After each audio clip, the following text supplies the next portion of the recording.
نحمده نصلي على رسوله الكريم اما بعد فاعوذ بالله من الشیطان الرجیم بسم اللہ الرحمن الرحیم۔ سورہ بقرہ آیت مبارکہ نمبر 76۔ بسم اللہ الرحمن الرحیم۔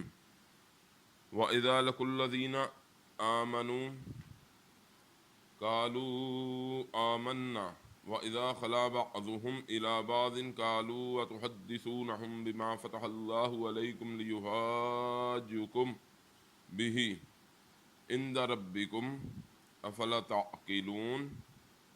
آمنت باللہ وصدق اللہ العظیم۔ ترجمہ: اور جب ملتے ہیں ان لوگوں سے کہ ایمان لائے،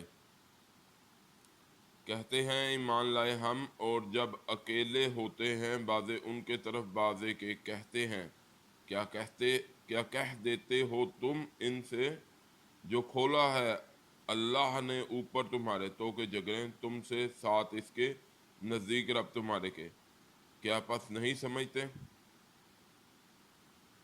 اب اس آیت مبارکہ میں مضمون جو آ رہا ہے بفضل خدا وہ پچھلی آیت مبارکہ سے جڑا ہوا ہے کہ جو منافقت کا جھاڑ جکار تھا مدینہ میں، اور یہ زیادہ تر علماء یہود کے زیر سایہ تھے لوگ،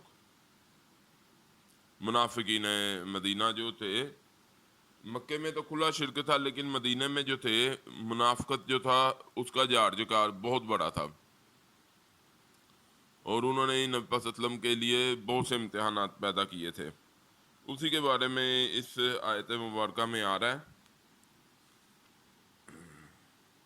کہ جب ملتے ہیں ایمان والوں سے کہتے ہیں ایمان لائے ہم، اور جب اکیلے ہوتے ہیں بعض ان کے طرف بعض کے کہتے ہیں کیا کہہ دیتے ہو تم جو کھولا ہے اللہ نے اوپر تمہارے، تو کہ جگریں تم سے ساتھ نزدیک رب تمہارے کے۔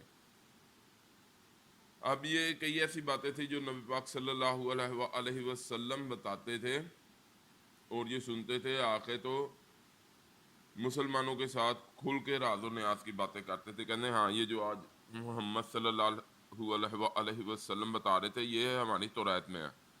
آپ ایک چیز دیکھیں، اس سے نبی پاک صلی اللہ علیہ وآلہ وسلم کا نبی امی ہونا، نبی حق ہونا وہ ظاہر ہوتا ہے۔ کیسے کہ نبی پاک صلی اللہ علیہ وسلم نے 40 سال تک کوئی چیز نہیں پڑھی، کسی علم کو حاصل نہیں کیا، لیکن 40 سال کے بعد جب دعوی نبوت دائر کیا اور اس کے بعد جب مکے میں اپنی محنت شروع کیا، ان سے بہت سے سوالات کیے گئے جن کا اصولاً تو نبی صلی اللہ علیہ وسلم کو نہیں پتہ ہونا چاہیے، لیکن چونکہ انہوں نے دعویٰ کیا کیا ہے اللہ کے رسول ہونے کا، تو جو اللہ کا رسول ہوتا ہے اسے پھر اللہ، علم تو اللہ کی ذات ہے نا، علم کا منبع اللہ کی ذات ہے، تو نبی حق ہونا ان کا یہاں سے ثابت ہے کہ اللہ کے رسول کو ہر چیز کا پتہ ہوتا ہے، کیونکہ اللہ تعالیٰ علم دے رہے ہوتے ہیں۔ انہوں نے نہیں پڑھا، لیکن اللہ کا علم کامل، قدیم، مکمل، اللہ کی ذات، تو اللہ کے رسول کو پھر کس چیز کا علم نہیں ہوگا؟ تو یہاں سے نبی پاک صلی اللہ علیہ وآلہ وسلم نے 40 سال کے بعد جب دنیا کو پڑھانا شروع کیا، میں اپنی زبان میں کہوں تو ان جیسا نہ کوئی پڑھانے والا تھا نہ کوئی ہوگا، کیونکہ ان پر نبوت کامل ہو گئی، تکمیل کو پہنچ گئی، دروازے نبوت بند ہو گیا۔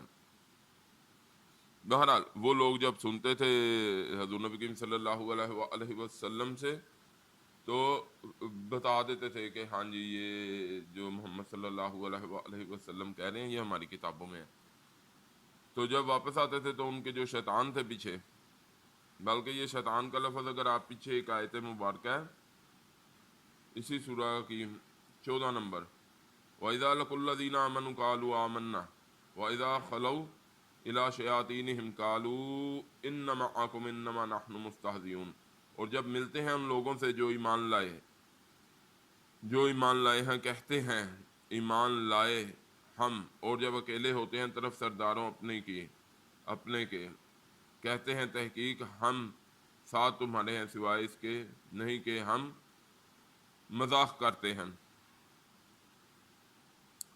تو اس آیت کو ادھر ملا کے پڑھیں تو آپ کو سمجھ آ جائے گی۔ اس آیت میں بھی اگر آپ اس کا سبق ساتھ سن لیں بفضل خدا تو آپ سمجھنے میں آسانی ہو جائے گی۔ کوشش یہی ہوتی ہے کہ زیادہ لمبی نہ ہو بات، اور دوسرے جو نقطے ذہن میں ہوتے ہیں وہ اللہ تعالیٰ توفیق دیں تو آپ کے علم میں لے آؤں۔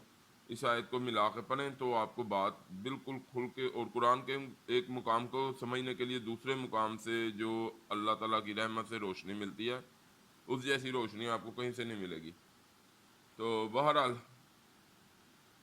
جو ان کے شیطان، ان کے سردار ہیں، وہ انہیں کہہ رہے ہیں، اب ان کی عقل میں ماتم ہی کیا جاتا ہے کہ جو کھولا ہے اللہ نے تم پر،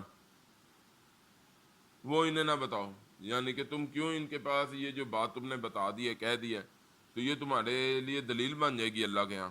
جب یہ اللہ کے سامنے جائیں گے تو محاجہ کریں گے، کہیں گے کہ اللہ ہاں یہ مان رہے تھے، اس ٹائم کیا کرو گے؟ انہیں ڈرا رہے ہیں، ان ربکم افلا تعقلون، تو کیا تم نہیں سمجھتے؟ تو یہ ان کی خام خیالی، اور جب حضرت انسان گرتا ہے اپنی گمراہی میں تو شیطان کو کاٹتا ہے، شیطان سے آگے نکلتا ہے۔ اللہ معاف کریں، اللہ بچائیں۔